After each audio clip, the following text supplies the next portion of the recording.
Գյորջյան Կասկադ 60 ամիս փուլային վճարում բազմաթիվ առավելություններ։ Կենտրոնների որակի մասնագետների պարտադիր պահանջը, ովքեր պիտի պատասխանատու լինեն նախ փաստելու որտեղ ենք եւ անընդհատ բարելավման սկզբունքով ապահովենք, որ մեր ծառայությունների որակը պիտի բարձրանա։ Եվ իհարկե հասանելիությունը ես նշեցի, որ մեր գլխավոր ձեռքբերումը իհարկե ապահովագրության համակարգի ներդրումն է, որովհետև սա է այն գրագետ, ծախսարդյունավետ, կանխարգելիչ եւ առողջության պահպանմանը միտված համակարգը, որը մեր բոլորին ամբողջ ժողովրդին պիտի ընդգրկի, երբ որ ուրեմն երրորդ տարում լինենք ներդրման, Եվ պիտի նշեմ, որ 2025 թվականին էլ պետական պատվերի ծավալները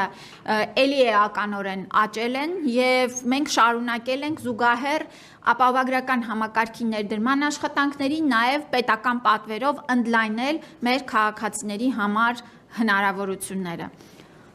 Ասեմ, որ առողջապահական համակարգի մի քանի կարևորագույն ցուցանիշներ կան, որոնք խոսում են Արդյոք այս բոլոր աշխատանքները, որ մենք անում ենք, արդյունք տալիս են, թե չէ։ Ամենակարևորն ու առաջնայինը դա կյանքի միջին տևողությունն է։ Եվ ես պիտի ընդգծեմ եւ շեշտեմ, որ 2024 թվականի արդյունքներով, որովհետեւ այս ցուցանիշը միշտ տարվա կեսին է ամփոփվում, հիմա 25-ը դեռ չունենք։ 24 թվականի ցուցանիշով Հայաստանում կյանքի միջին տևողությունը դարձել է 78.6 տարեկան, որը արձանագրված ամենաբարձր ցուցանիշն է եւ սա է մեր կարևորագույն ձեռքբերումը։ Հաջորդիվ պիտի մատնանշեմ, որ մայրական մահացության ցուցանիշն է, որը ցույց է տալիս արդյոք առողջապահական մեր գծած մեխանիզմներն ու հասանելիությունը տեղին է եւ այս առումով էլ 2025 թիվը առանձնակի տարի է, որովհետեւ այս մասով մենք ունեցել ենք մեկ դեպք կորուստ եւ սա էլ չլսված ցուցանիշ է եւ մենք պիտի մեր ջանքերը շարունակենք կենտրոնացնել ապահովելու այս դրական իրավիճակի պահպանումը։ Պիտի ընդգծեմ, որ մանկական մահացության առումով մենք 2024 թվականին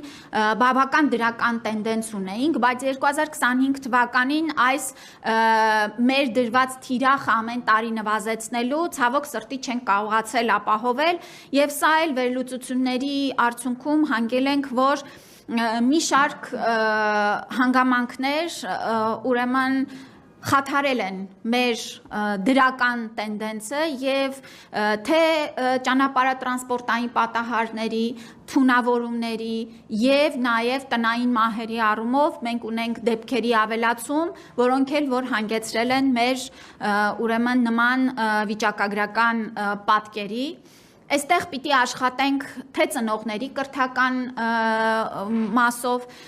եւ թե երեխաներին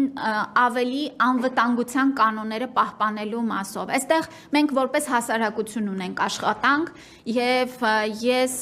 ընթացքում էլ այս տարի էլ ունեցել եմ նման ելույթներ, որ կենցաղում անվտանգության կանոնների պահպանությունը ճակատագրական է երեխաների համար եւ պիտի ձեզ էլ խնդրեմ, որ այս թեմային առաջիկայում էլ ավելի անդրադառնանք մեր սիրելի մայրիկներին, հայրիկներին, ավակ սերնդին, ովքեր տանը ապրում են,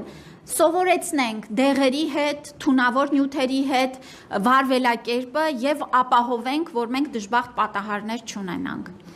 Ես այսքանով ամփոփվեմ եւ պատասխանեմ ձեր հարցերին։